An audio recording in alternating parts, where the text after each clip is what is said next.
Hello and welcome everyone. Good afternoon. My name is Tiffany O'Neill and I'm the Executive Director for the Sonoma State University Alumni Association. Thank you for joining us today for today's webinar, Leveraging Your LinkedIn Network, Strategies for Developing Career Connections. This event is co-sponsored by the Sonoma State University Career Center and the Alumni Association. We're excited to spend the next hour with you sharing helpful information that will assist you in your professional career.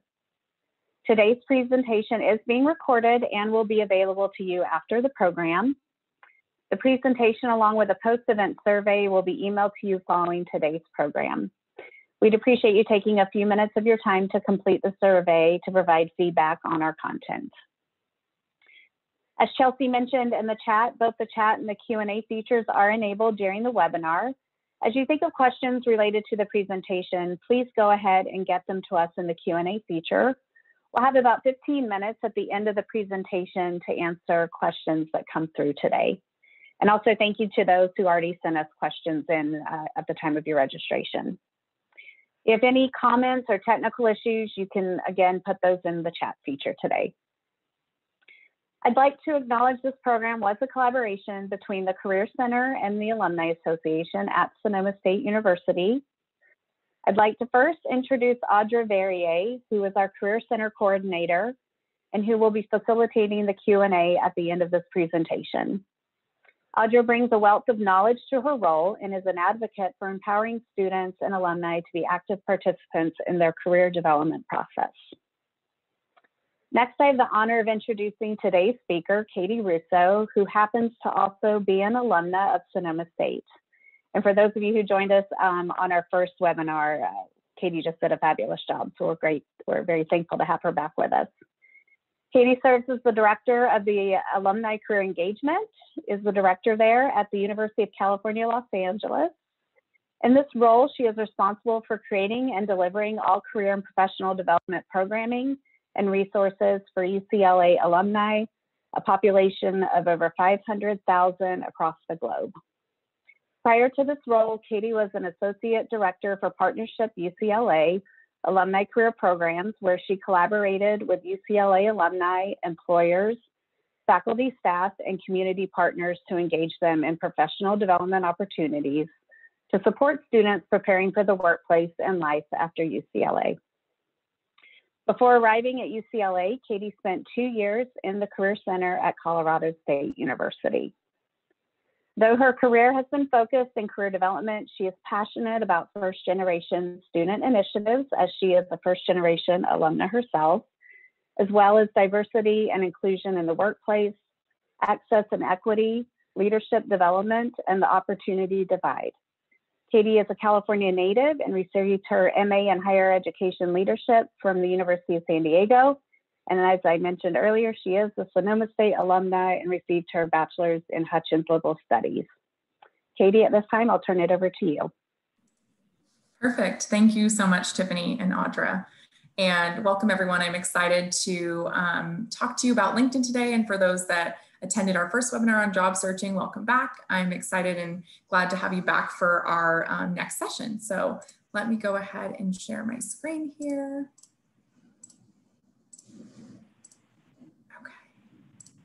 All right, go. So obviously today you're here, I'm going to talk to you about LinkedIn, leveraging your network, how to maximize the platform, and also make sure that you feel confident about your LinkedIn profile. So Tiffany kind of gave you the rundown of who I am, but honestly, Sonoma State and my education there gave me the strong liberal arts critical thinking skill set that has allowed me to do well and succeed in my career in higher education and working kind of in the business of people. And I've been at UCLA for 3 years now. Some quick notes is the slide deck, of course, will be shared with attendees in a follow-up email with additional LinkedIn resources that I'll be sharing out with you all. My presentation is not the be all and end all, so just keep that in mind. I'm kind of running through just some like general tips and tricks with you today. Also throughout our time, the beauty of this webinar platform is feel free to log into your LinkedIn, pull up your profile and follow along with me. That way you can explore some of the features I'm showing you in real time. And then I know there's many of you joining us from a variety of different professional backgrounds and industries and are at different levels and stages in your career, whether you're entry level, mid-level, senior level. I just want to note that the information I'm sharing today is more general and across the board for all individuals, regardless of industry or kind of career level. So just keep that in mind. I won't be drilling down into too much of industry specific advice. So here's just kind of our agenda today. And then I'm curious, so feel free to use the chat for this. What do you use LinkedIn for? There are so many different features within the LinkedIn platform. So feel free to just share some of your answers of what do you go on LinkedIn? Why do you even log in? What do you go on there to do? I'm just curious to see kind of the more common themes and uses of what you're doing on the LinkedIn platform. So feel free to share your answers in the chat box as we get started. So in kind of just, you know, for those of you that maybe aren't as familiar with LinkedIn, or maybe you've logged in a few times and you're not very active on there, it is the largest professional network with over 706 million users in more than 200 countries and territories worldwide. It's a professional networking platform, but it also serves as a top job board. And also another great feature of it is its employer and industry research website. So you can get a lot of great company information as well as industry information and kind of trends on LinkedIn as well. Another thing to keep in mind is LinkedIn is not just another social media site. So it may feel like, right, you have your Facebook profile, you have your LinkedIn, you have your Instagram, Twitter, whatever social media platforms you have and use regularly, but LinkedIn is not your Facebook profile. And so keep that in mind. First impressions are everything. And so as you are on LinkedIn and building your profile, you want to be a little more thoughtful about your word choice and language, because it is, you want to keep it professional, and you want to make sure that, for example, if you're in the running for a position and someone pulls up your LinkedIn profile, you want to make sure it speaks positively and holds you in the best light in terms of who you are as a person and a professional. Another thing that I want to throw out as well that is a benefit to the LinkedIn site is LinkedIn Learning. And I mentioned this, I think, in the last webinar, but LinkedIn has a great learning kind of platform within the site that they offer a number of online courses and trainings in areas of business, creative, technology. So there's just kind of a few topics I mentioned there, but that's another great thing to explore as you're maybe, you know, in this time where you maybe have some extra time to do some, you know, online programs or certificates or trainings. Feel free to explore all that LinkedIn Learning has to offer as well. Also just wanted to kind of throw in some trivia for you all throughout our time today. So the first question, and one for you to kind of, you know, noodle on, is you are blank times more likely to be viewed if you have a professional photo on LinkedIn. So think about how many times more likely your profile might be viewed if you have a professional photo. And the answer is 14 times more viewed if you have a professional photo on your LinkedIn. So just keep that in mind. A few additional networking kind of statistics and LinkedIn notes that I wanted to highlight. This came from LinkedIn's student job hunting handbook that they put out about 3 years ago. Most of these stats will probably not surprise you, but there are a few in here that I do want to highlight the importance of. 91% of recent grads network during their job search. 80% of positions are filled through referral. I would say it's probably even closer to 85% at this point. 75% of hiring managers say they look at LinkedIn profiles to learn about a candidate's background. This one I think is really a standout statistic here is 50% of hiring managers will actually decide whether or not to move forward with a candidate's application based on their LinkedIn profile. So keep that in mind, that people are, you know, going to look up and see if you want to have an online presence just in general, but you want to make sure you come up, it's positive, you feel good about your LinkedIn and what's on there, because people will make decisions based on your profile. 1 of 5 hiring managers say they've hired someone because of volunteer experience, so don't discount adding that to your profile and making sure that's highlighted. 1 of 3 hiring managers are interested in seeing hobbies and co-curricular interests. So, you know, other organizations that you're involved in or professional associations, make sure those are added. This one I think is also really important. 56% of those same hiring managers say that candidates do not describe their job roles with enough depth and detail on LinkedIn.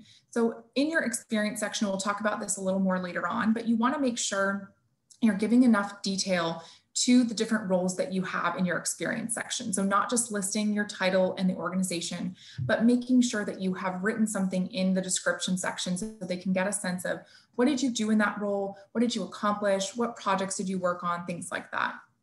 As I said, members with photos get 14 times more views on average. Members with a school tagged in their profile get 10 times more views on average. So make sure that Sonoma State University is in your education section. And members with at least one skill tag get 13 times more profile views. I will maybe show this video later, but this will also, like I said, the slide deck will be shared out. I'm not going to play the video now, but it's the video that you can check out later on, kind of how to build a powerful profile from LinkedIn. So now we're going to talk a little bit about the profile before I take you kind of into the platform and show you some features to kind of help you build up your network on there. So the first three things that recruiters notice on your LinkedIn are your name, your photo, and then your headline under your name. So when you first create your LinkedIn, many of you have probably noticed that LinkedIn will default to your current position or job. So if I am, Director of Alumni Career Engagement at UCLA, and that's my current job, LinkedIn will have my headline, Director Alumni Career Engagement at UCLA. But what I want to challenge you to think about is tailoring it to something a little more personal and unique than just perhaps your job title or your current kind of status. So you want to explain a little bit about what you do and show your passion and value.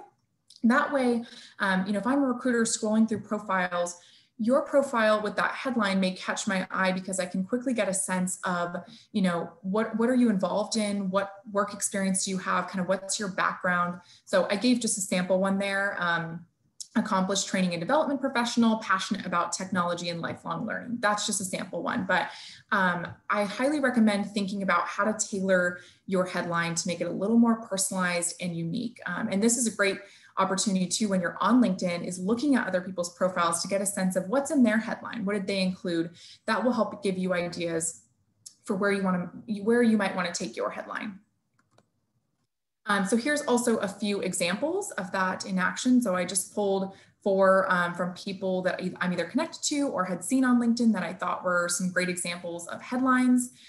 So as you can see, there's Todd Sargent. His is a little different. He has kind of what he's involved in. So organization development at Walt Disney Parks, experiences and products. He's LA City Commissioner and a UCLA volunteer. Brian Griffith, passionate individual about queer and POC's mental health and hygiene. And then Erica Privet, for example, DEI, recruitment, education, and career services professional. And then actually a fellow alumna of Sonoma State, Tierney Deal, hers is helping wineries grow their DTC channels with innovative and creative solutions. So there's just a few examples and ideas of people who have, I think, done this well. Now kind of talking about the summary section, which this is also, when it comes to recruiters and hiring managers, this is just as important, and if not the most important thing on your LinkedIn, besides your experience section, is your summary. Because when you first land on someone's LinkedIn, this is one of the first things people go to get a sense of kind of who you are, what you're doing professionally, what you're involved in, what are maybe some of your major career accomplishments and things of that nature. Your summary should be 40 words or more. You can structure it. So I've kind of given some tips here of structuring it in kind of a 3 mini paragraph format. And so the first paragraph, you can kind of think of these question prompts of like, what motivates you? What are you passionate about? What are your interests?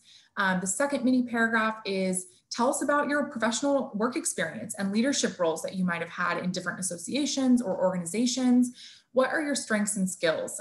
This second paragraph should really speak to not only your work experience, but what do you bring to the table?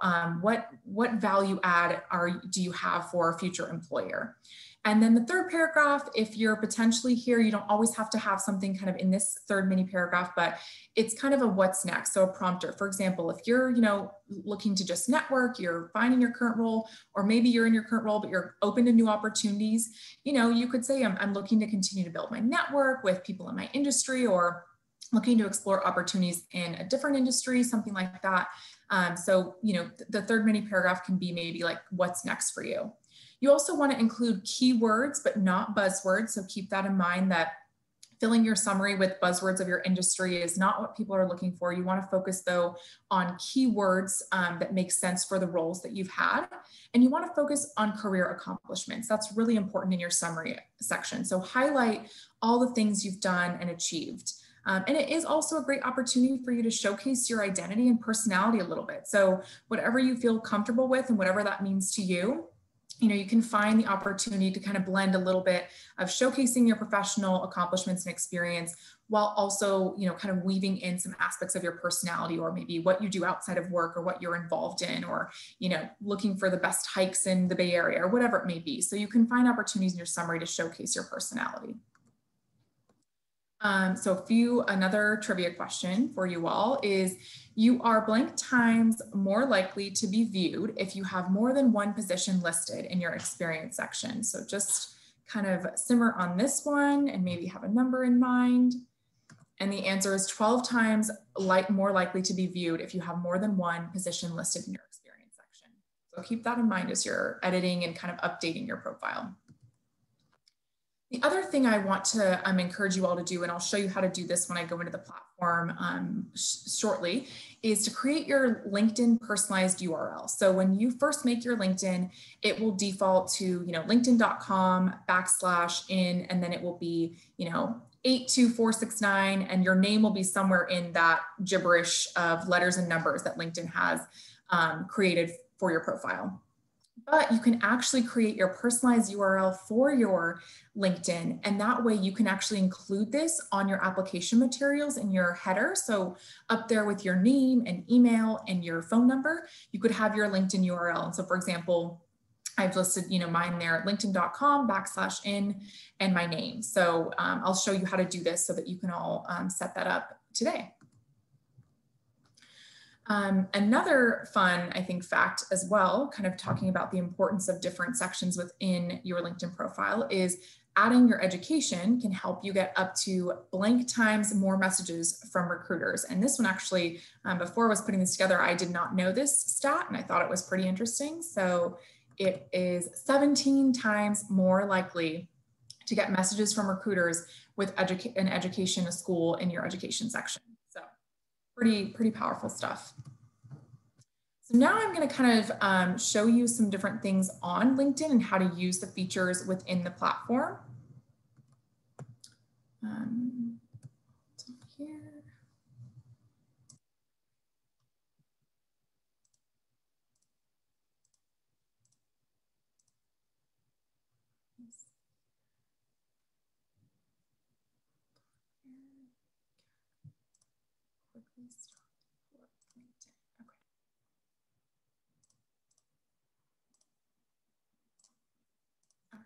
Here we go. So now that you are, logged into your LinkedIn, and like I said, for those of you that have it pulled up, I'm going to show you a few things here. The first thing I want to show you is, so let me go into your profile. So if you go up here, click View Profile. I'm going to show you the Edit Public Profile URL. So once you click me, you're on your profile. Over here on the right-hand side, there's Edit Public Profile and URL. You're going to click into that. And then you click up here. I think if I click Edit Contents, it should let me.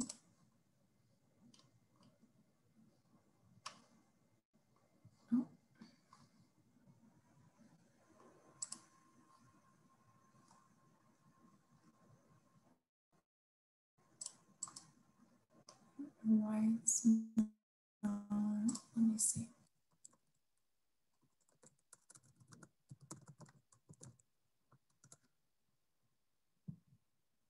Let me try this again. Go View Profile, Edit Public Profile.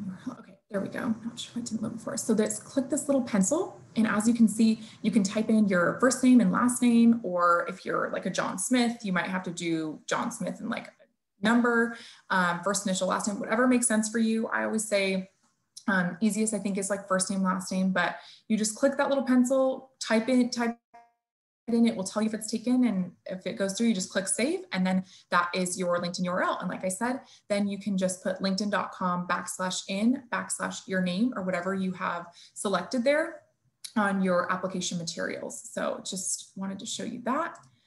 And then once you go back to profile, I want to highlight a few things. Actually, let me pull up. I'm going to pull up. So this is Emily Taylor. She is a career coach and has a career coaching business. So, here's her summary. It's brief. And really for the summary, do what makes sense for you. So like I said, you don't have to follow the kind of 3 mini paragraphs. Look at other people's profiles. Some people just have a quick paragraph of what they currently do, what they're involved in, and what their skills are. So think about kind of your strengths and making sure that's highlighted there. So the thing about Emily's profile I want to highlight is in your experience section, your description areas, like I said, make sure that you have a job title, the organization tagged, location, the dates that you've started working there, and whether it's currently or when you ended it. That way people want to get a sense of kind of your work history. So it's important that you have those dates there.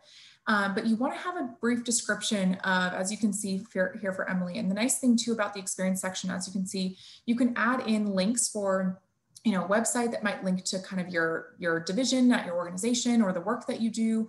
You could link to a slide deck or a PowerPoint or a PDF, so maybe a project you worked on.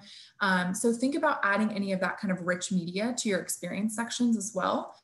And as you see for Emily's, it's important in your experience section that you, in the description, kind of highlight what did you accomplish there? What skills did you gain? What did you, work on? What were projects you had? What were, programs that you ran? So I show Emily's because I think she does a really good job of highlighting not only kind of what that organization was about or what was maybe the focus, but also what did she do during her time there? So really take the time to utilize that description section to highlight what you did there, what you accomplished, the different skills that you gained and things like that.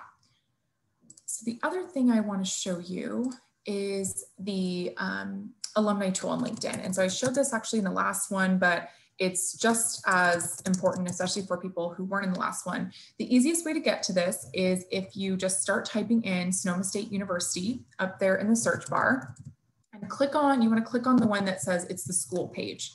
So click on the school page. And then from there, you're going to go down here and click the alumni on the left-hand side. So click alumni. From here, you can see that now we have over 49,000 Sonoma State alumni on LinkedIn, which is great. And then what this helps you do is this is probably your most important and beneficial tool for your networking, especially now that we are in this online world and you may be on LinkedIn more than you were before as you're trying to maybe job search, network, connect with new people. So as you can see, you can sort by where the alumni live. You can sort by where they work. So here's employers. If I click next, I can sort by industry and what they do. And then from here, if I wanted to, I could even sort by major. So let's say, I majored in sociology. I wanted to find out what are other Sonoma State sociology alumni doing. I could click this sociology bar. And then let's say I was looking for, people to connect with in the Bay Area. I would click San Francisco Bay Area. And then I can scroll down here. And as you can see, I have about 1,300 people to look through, and still it'll narrow down and show you kind of the top employers. So I have people working for Kaiser, the County of Sonoma, Human Resources, Target, all kinds of things. But I can scroll down here and see who are these people. I'll see if I have mutual connections with any of these individuals. And so for example, if there was someone that I wasn't connected to and I wanted to get connected to, for example, let's say I wanted to get connected to Carly, I see I have 14 shared connections. I could reach out to maybe one of my shared connections and say, hey, I'd love to get connected to Carly and talk to her about her work at, Rock Events or Rogue Events and go from there. So the nice thing here is not only is it going to show you your mutual connections, but also click into some of these profiles and see if these people are doing really cool stuff.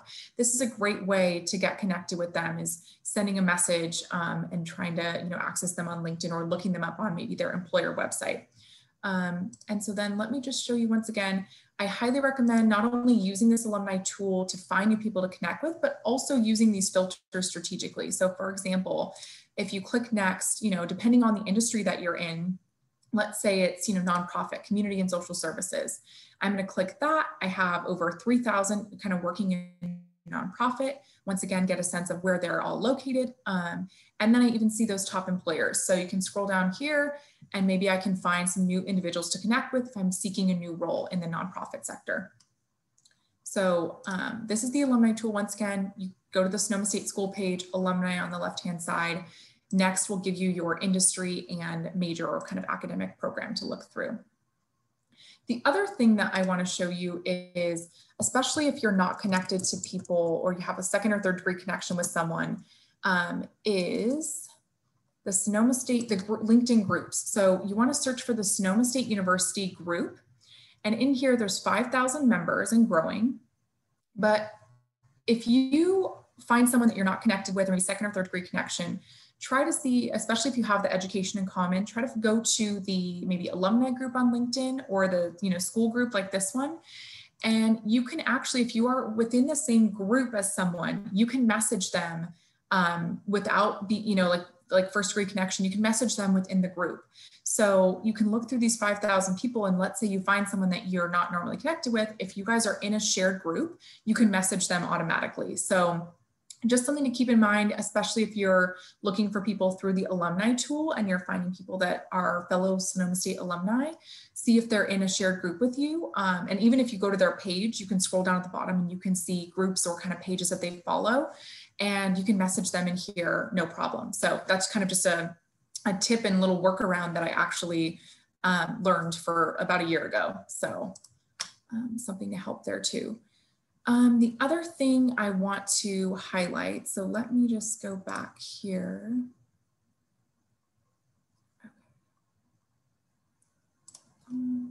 Oops.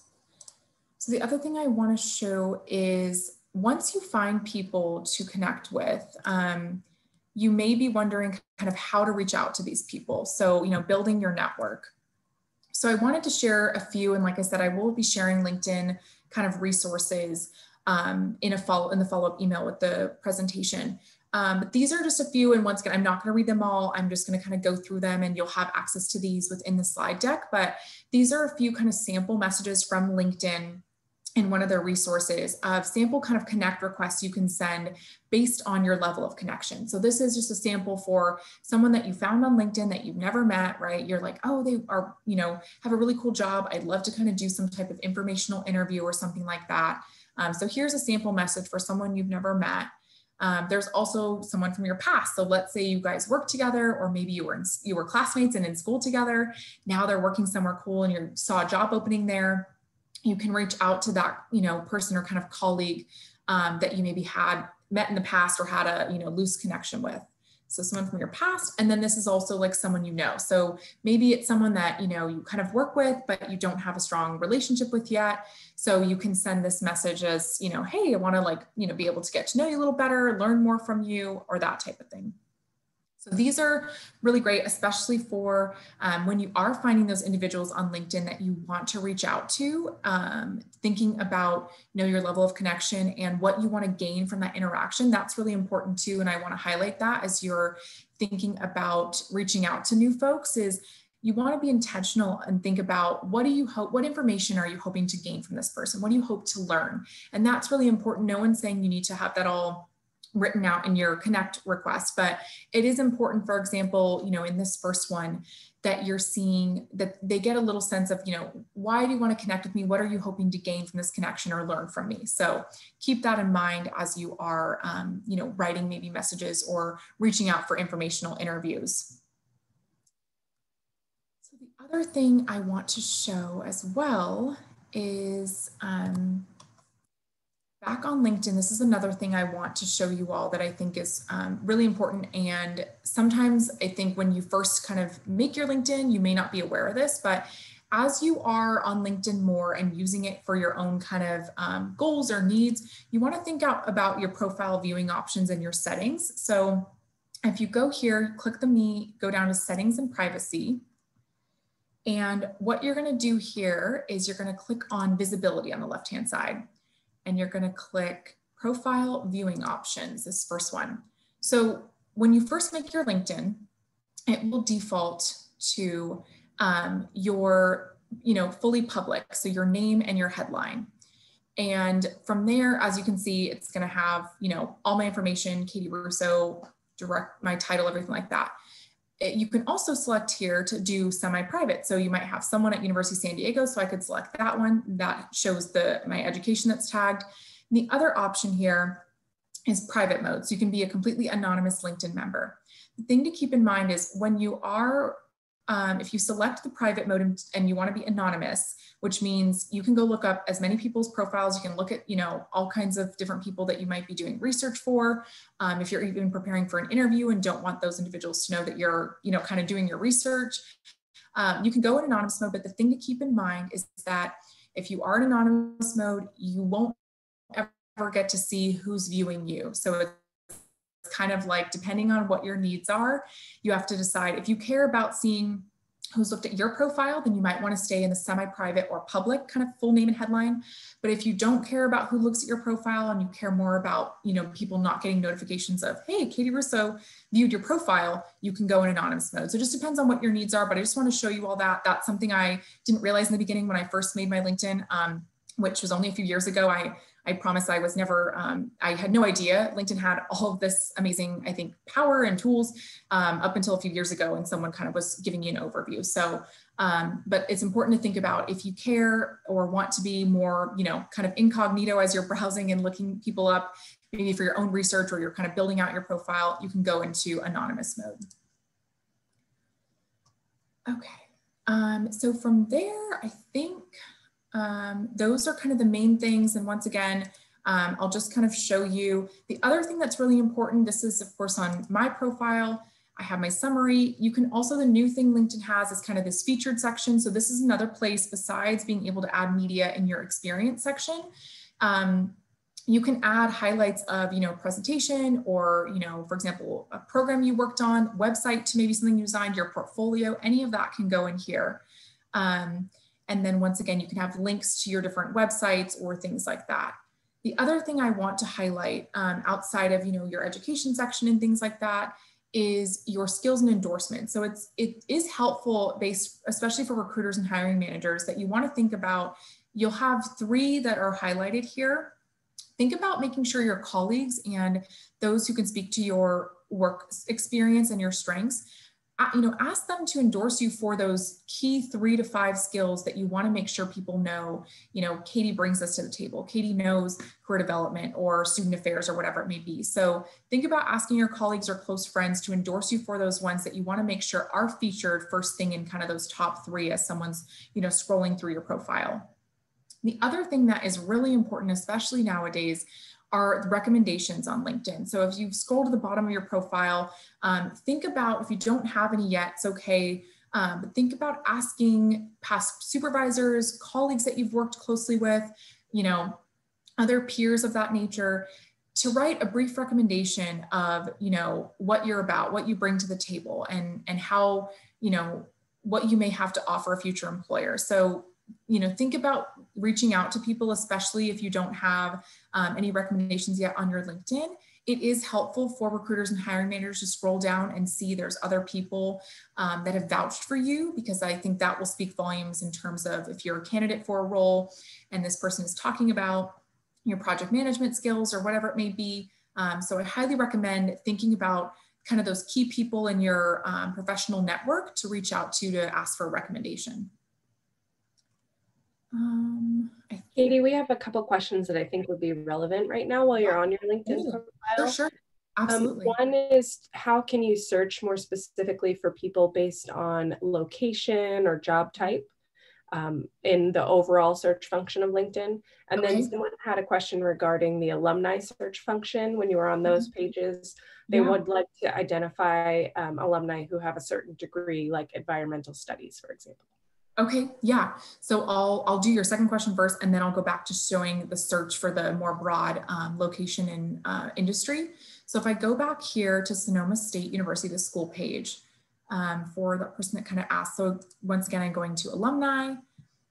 I click next here, and as you can see, I'm going to click for what they studied. I'm going to click environmental studies. So I click that, and I have 1,300 alumni. I get to see top employers. Let's say I live in the Bay Area. I can filter down and find out where maybe fellow environmental studies alumni in the Bay Area, and can scroll down and see, who these individuals are, where they work, what they're doing there. So that's how you would go about that. And once again, if you also, weren't location bound or things like that, you could click into seeing other environmental studies alumni, but then you could see if you had a specific industry you were working in or wanted to get into, you can click on what they do. And so if it was business development, education, research, whatever it may be, you can click in, and that will narrow your pool even more to more specific alumni that kind of meet your goals or interests.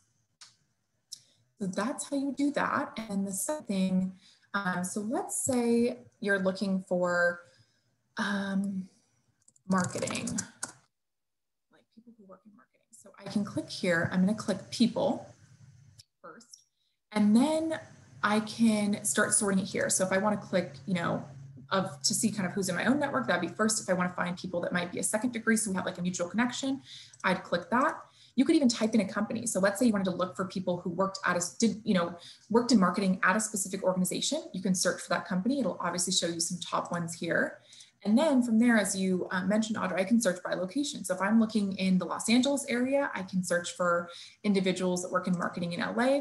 Also, another great benefit, click this all filters, and you can filter the heck out of this for sure in terms of finding people. So you could even add, Sonoma State University in the school section. Obviously, I showed you how to do it in the alumni tool, but you can click certain industries that these people might be working in marketing for, services that they might offer, and once again, past companies they worked from and the location there. And so, definitely take advantage of the filters. That's how I would go about searching for people more broadly based on either kind of their job function, location, maybe if you have a mutual connection, something like that. And a good follow-up question that just came in around messaging. Okay. Can you send the same message to multiple connections without it being a grouped message? So individual messages to individuals, but the same content. Yeah, absolutely. So LinkedIn actually defaults to individual messages. So I'd recommend, if you kind of worked on maybe a sample connect request for reaching out for an informational interview or asking for 20 or so minutes of someone's time, then, get that message down and then send the first message to the first person. And then I would just copy and paste that and think about a few others that you could send that individual message to. So yes, you definitely, I think you have to be more intentional if you are making a group message. So it will default to you being able to go to each person's profile and click message and send the individual message from there. I was going to say, I think that is the majority of what I have to share. Once again, you'll have access to the slide deck, but like I said, I talked about, the groups, and there's setting up job search alerts if that's kind of where you're at as well. But we can turn it over to, I will stop sharing, and we can turn it over to Q&A for more questions that have come in. Great. So let's start with a couple that were sent in previous to the webinar. And if anybody else has questions, you can just enter them into the Q&A.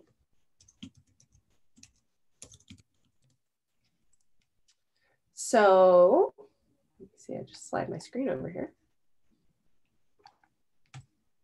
What are some tips to make LinkedIn, your profile, look really polished? I think you started out by talking about this, but if you have any sort of insider tips about headshots or ways to make it really look like polished and professional when you're seeking a position. Sure. Yeah, so I think, first is definitely having a nice professional photo. As you see from everyone else's LinkedIn profiles, it doesn't have to be anything fancy. You don't need professional, photographer to take your photo by any means, but just a nice, kind of from your neck up, headshot of you as your professional photo. That's really important. From there, I think, making sure you at least have something in your summary section is important. I know for me, I didn't have anything. I only made a LinkedIn in graduate school for the first time. I didn't know anything about LinkedIn when I was in college. And so I made it in graduate school and I was told I needed a summary. I felt really intimidated by what to put there. And so I didn't have anything for a while, but having something, even if you're, it's like you're kind of working on it and you might want to polish it or update it more, but having something kind of about just your professional background or the type of work you're in or even looking for, especially for those that might be job seeking right now, having a few sentences in there about who you are and what your professional background is and what you bring to the table is really important. And then I think, the other big thing with your LinkedIn profile is within that experience section, adding that, those links or media to some of your experience sections is really valuable because people can click right into that and see maybe a sample of your work and things like that. The other thing that is important, as I showed you with Emily Taylor's profile, and it's something actually that I will fully admit to, on my own that I need to work on and update for my own LinkedIn profile, making sure that your experience sections in the description, it's not just a copy and paste of what's on your resume and just the same bullets on your resume. Your LinkedIn is different from your resume, and it does give you that chance to speak more freely with, I think, less formatting structure than resumes have, in full sentences to talk about what you did in that role. What programs did you manage? What projects did you work on? What did you accomplish? Did you get any accolades or awards while you were there? Things like that. So make sure you have written a few sentences in that description, and you can write them in, first person of, I worked on these programs, I managed this, I, oversaw a team of 50, whatever it may be. Include those things in there so people really get a sense of, as a result of this experience, you walked away with a more enhanced skill set in these areas and things of that nature. Great. We have a couple of questions that kind of go together. Okay. So if you could talk a little bit more about how to begin networking if you don't really network. We also had some comments that were like, I'm on LinkedIn, but I don't really use it. I'm not searching for a job. So how might I network with people now? Yeah. In addition to that, how might people find a potential mentor? Okay. Got it. Okay, I'll start a little bit with the kind of networking, especially for those that don't really network or aren't usually networking. I know even that word brings some connotations for people that's like your palms might start sweating and things like that. It's not, most people I don't think networking is fun, so to speak, but it is important. And I think the thing to keep in mind is you want to network, especially even if you are in a situation or a place right now where you're not job searching, you're, kind of good where you're at in your current job or role. Your network needs to be built for when you do have to search for that next job or when you are exploring new opportunities. So you don't want to be having to kind of build your network at the same time that you are job searching and applying to jobs. You want to make sure that you actually take the time where you're in a more secure, comfortable spot. This is the time to network. This is the time to seek out new connections and at least be meeting new people, because you just never know what value those people might have down the line or what door they might help prop open for you. And so one easy way to get started in this, especially for those that maybe aren't kind of, not really networking, not really wanting to do it too much, on LinkedIn, the nice thing is if you go up to the top and you click on, I think it's My Network. It's at the top, click on My Network. The nice thing there, obviously that's where you manage your connect requests of people that have reached out asking to connect with you. But once you scroll down past those connect requests, LinkedIn will give you suggestions of, hey, people you may know based on, your school, based on maybe your current employer. So it'll give you people that you might already know, for example, that, they're in this different department, but I work with them on a project. So go ahead and connect with those people. So I would say, for those especially that are kind of warming up to the networking or just kind of getting started on LinkedIn, click my network at the top, scroll down, see who are these suggested people that I might know. You would be surprised. I'll tell you, this has happened to me multiple times. You'd be surprised how many people are sitting in there. And I'm like, oh my gosh, yeah, I worked with them on a project at my last job, and we just never connected on LinkedIn while I was at that current job. So scroll into, the people may know, add people in there. And then I think your other best bet is the alumni tool that I showed. So like I said, especially for those that are comfortable and where they're at right now, think about, even if you're exploring another industry, now is the time to at least start making those connections in that industry, meeting some new people while you feel, good where you're at, because if an opportunity comes up, that person is going to think of you, since you've already, done the reach out and built that new connection. You're going to be top of mind for them. So I'd recommend going into the alumni tool, looking at, and for example, if you want to stay in your industry, find maybe new people that are in that industry that are maybe fellow alumni. Hey, this person is more senior level.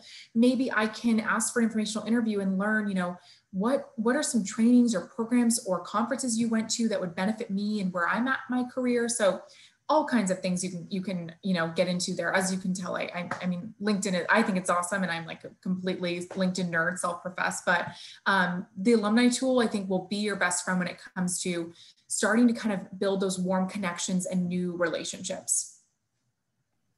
I totally agree with you, Katie. And some of the best networking I've done is through just consistently logging in, right? Yes. And doing some of those activities you're talking about, like making those connections that LinkedIn suggests to you. Totally. But if you're new to LinkedIn or new to networking, just putting it on your calendar once a week, check in with LinkedIn, make some of those connections that are suggested, like some posts of people. And there's been some questions about shifting from one industry to another. And so LinkedIn can be great if you're thinking about shifting to a new industry. Follow some of those companies, follow some of the leaders of those companies, comment and post on their posts. And that can go a really long way. You want people to see you over and over. Absolutely. There's one little technical thing, and I'm not quite sure. So we might need some additional information from Larry on this question. Because he said he may have missed something. Did you discuss how to post a comment, and how did you determine who it should go to? So I think, Larry, you might be talking about commenting on a post. But Katie, do you have any other insight as to what he's asking there? Not quite. I would say for most things, like if you're scrolling through your LinkedIn feed, if you see, a post by someone that maybe it's an article or something, you have multiple options to either, react to it, whether it's liking it, loving it, celebrating it, or you can just click the comment and you can comment directly on that post. But, think that's another great point too. And that's something I was going to try to highlight as well, is LinkedIn posting as well. Like Audra said, if you are, especially for those that might be exploring a new industry, not only following companies of interest in that industry, but finding reading articles about what's going on in that industry, or certain companies that might be kind of leading the way in that industry, sharing those articles on LinkedIn and with your network. And that way people can get a sense of kind of what are your interests, what are you kind of exploring, what, professional areas are you interested in? So share articles or kind of relevant, trending topics or discussions within, posted on LinkedIn for your feed to kind of in your network to comment on. And then that's also where you can share this in, your groups. So the Sonoma State University alumni group, if you want to start a conversation about something based on an industry, start a conversation in there. That's where you have other alumni that might be in that industry and can share their advice and insight and start, start that discussion along with you. And he did give some additional information. So he was thinking more about posts versus commenting on others' posts. And so Larry, I think info blurbs are things you can post on your profile, and it will go to all the people who follow you. But Katie was also talking about groups. So it might be a good way to connect to some groups and then make those posts in those particular groups if you're looking for regional or topic specific. That's perfect. Next question is about using LinkedIn Premium or paying for services through LinkedIn. Do you think there's value to that? Perks? Do you have a recommendation to upgrade or not? Or maybe at certain times you upgrade?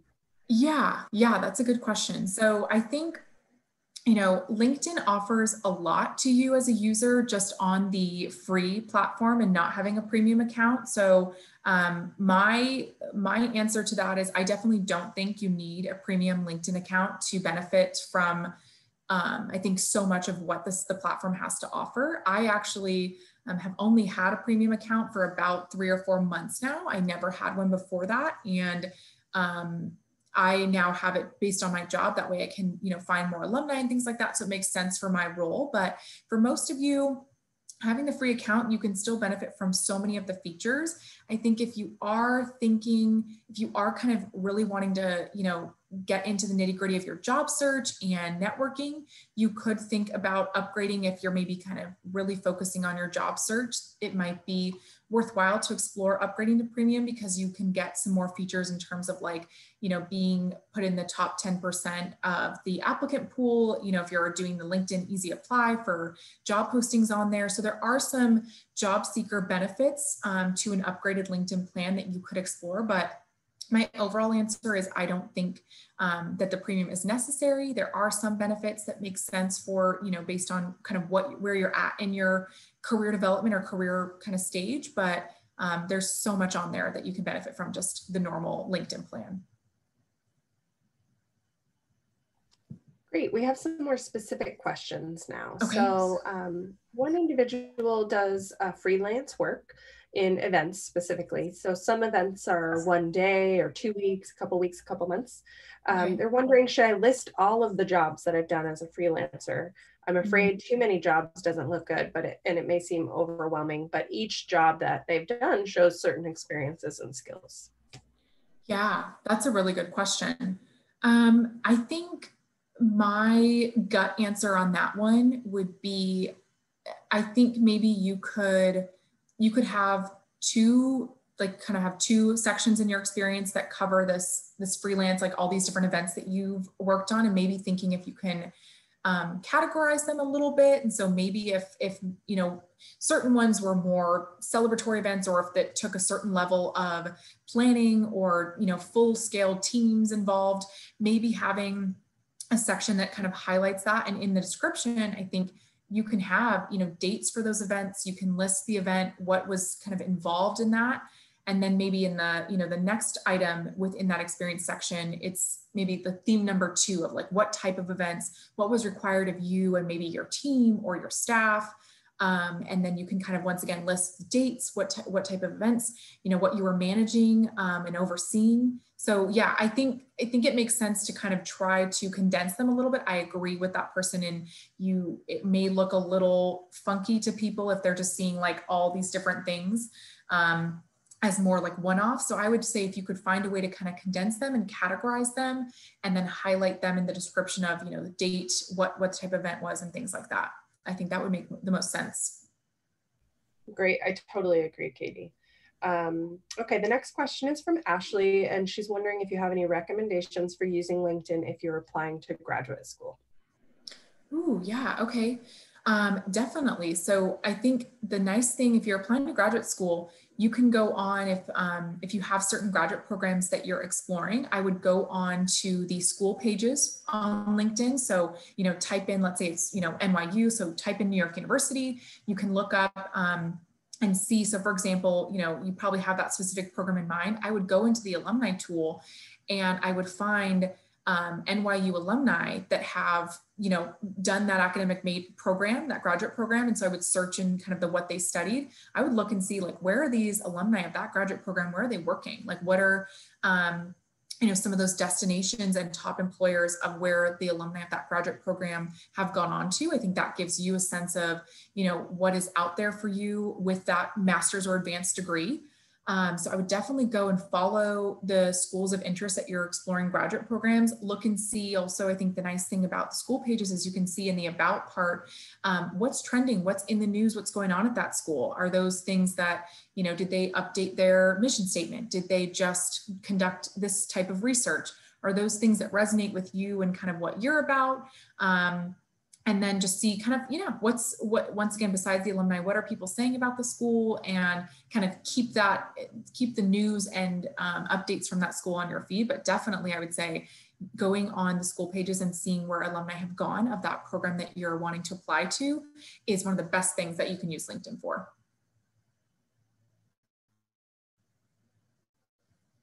Great. So just checking the Q&A, I think we're done with all of the live questions that we've gotten. Okay. Sure. Let me just review our previous questions.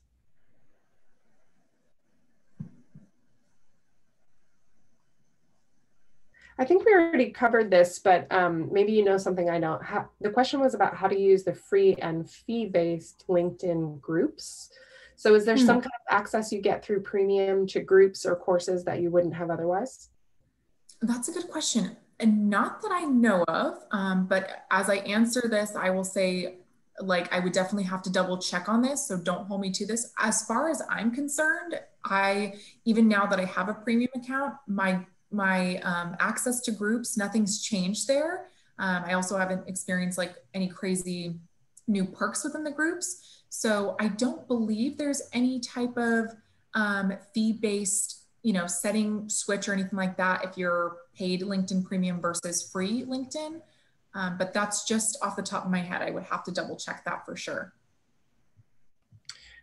Great. So there were a couple of questions around pivoting from one industry to another. I think we've touched on that a bit, but if you have any other tips around transferable skills and how you would represent that on your profile, or switching from one career path to another, how you might use LinkedIn more strategically. Sure. Yeah, so I think there's definitely two ways that come to mind for me in doing that. So I think the first would be your summary section. So, something you can think about in your summary section, I've seen it actually on a lot of different individual profiles, is, at the bottom of your section, besides kind of talking about your work experience, people will have a section, or they'll list kind of specialties or areas of expertise within their summary section. So if you are looking to maybe pivot into a different industry, but you have those transferable skills that are equally applicable to the next industry, think about having, an areas of expertise or specialties list, and you can kind of bullet or hyphenate just a quick like drop down, or I've seen people list them just like, type in the skill, comma, and then like kind of write them out as a list. So I'd recommend, doing that as you are looking to kind of change industries, making sure people can see, here are the skills and strengths that you have, that if they're looking for, you to be a project manager or something like that, those skills that you've listed in there, you might be doing them in your current job, they also are going to be needed in that next role. So definitely consider including a specialties or areas of expertise area in your summary section. And the other thing I would do is within the skills section of your actual LinkedIn profile, like I talked about earlier, think about your colleagues and peers who might be able to endorse you for skills. So if there's certain skills you've added there that are more relevant to the next industry that you're looking to kind of move into, ask your friends, hey, can you endorse me for these skills that I have, or I've been developing and enhanced? That way, some of those skills will be moved up to your top endorsed skill set. And when someone's scrolling through your profile, they see, oh, they have, social media management skills or marketing or whatever it may be. So think about looking at what your skills are, what skills you have listed, and asking those, in your network to endorse you for the ones that you can kind of maybe bump up to make sure they're more relevant for the next industry. And, I was going to say, last thing with that would be in that summary section, as I mentioned earlier, with kind of the mini paragraph format, that would be an opportunity in kind of that third mini paragraph of the what's next, or kind of like maybe what's to come. You can make mention of, I, am currently in this industry, but I'm also, excited to explore opportunities in blank industry, or explore, this type of job function roles in certain industries. So you can make mention of that within your summary of, looking into, or I'm actively learning more about these types of roles in this industry. So feel free to mention that in there as well. That way people can see that when they come to your profile. Great. Next would be about working with recruiters. How do you stand out to recruiters, and what might they be focusing on when they're looking for you? Is there a way to connect with them or message them? Yeah, that's a great question. So I think one way that you can definitely stand out is, like I mentioned earlier, thinking about your LinkedIn headline. So I would highly recommend tailoring that and making it a little more creative and personal based on your current job, as well as maybe kind of what are your areas of interest for your career. If you're really passionate about technology and training and development, making sure that's highlighted in your headline versus just, this person at X company. So, and that's also a great opportunity for those of you that, as we just were talking about career changers, the headline is a great opportunity for you to kind of plug your multifaceted skill set and transferable skill set there. So you can highlight both areas that you have experience in your headline. The other thing I think you can do in terms of connecting with recruiters is, going to the search bar, looking up if there's specific companies or organizations that you are actively applying for jobs at, typing in that company and looking forward the recruiters or hiring managers within those companies, and reaching out and asking for quick 20 minutes that you are really interested in these types of roles there. I would love to learn more about what makes a candidate stand out for positions on X team or something like that.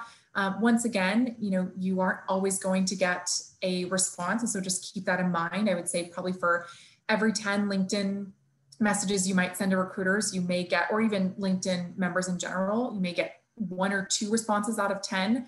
And that's just the reality. It is not a personal thing. And the other hard part with LinkedIn that I always mention is you never know how often someone logs in. So you may go on and find, oh my gosh, they're working my dream job.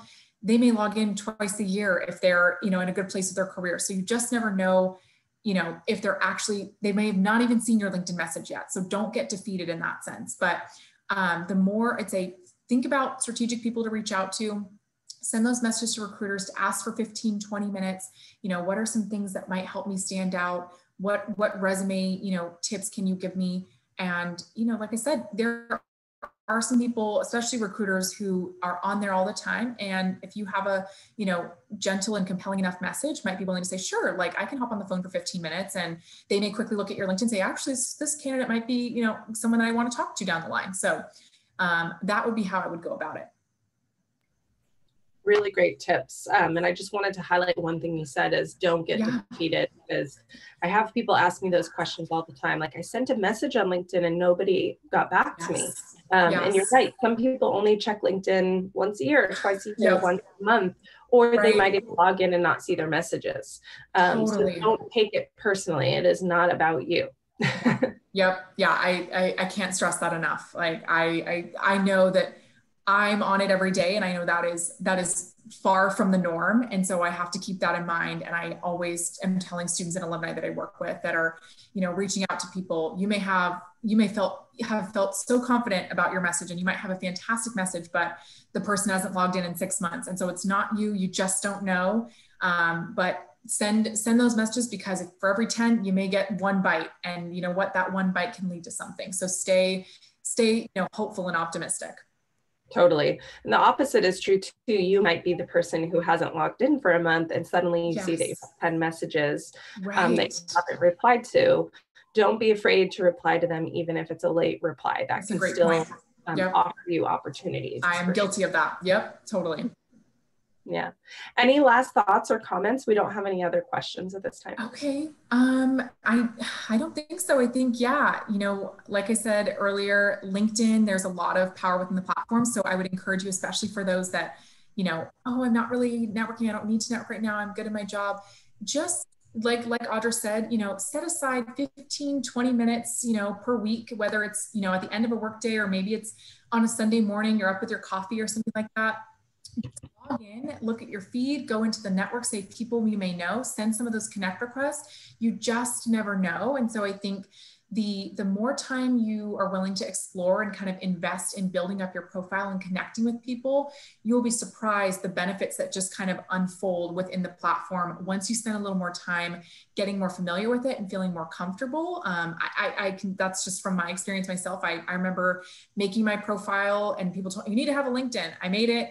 Well, and I think a lot of people, it's like, well, now what? I made the profile, it's sitting there, but what do I do with it? And so hopefully after today, you now know some things you can do with it, and some different, I think benefits and amazing features of the platform. So I would say, invest in that time, because the rewards that will come out the other side from, building up your profile and connecting with new people is, I think, really powerful. And you just never know where some of those connections may lead. And you may connect with someone and in 3 months, they got a new job at Google. Oh my gosh, I want to work at Google, so just keep that in mind and give it some time and energy, and take the time to make sure you feel confident about your profile. I think that's really important too.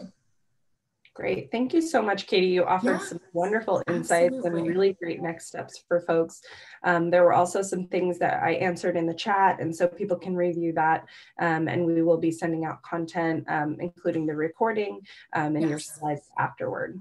But I also let everyone know that they can connect with you and I and Tiffany on LinkedIn. So if you do have questions later on or things that come up, feel free to shoot Katie or I a message on LinkedIn, and we'd be happy to answer that. Yes, definitely. Sounds great. Wonderful. All right. Well, thank you all so much for being with us today. We had some great questions. We've got some things coming in on the chat. Oh, good. All right. Well, thank you, everyone. Have a wonderful day. Take care.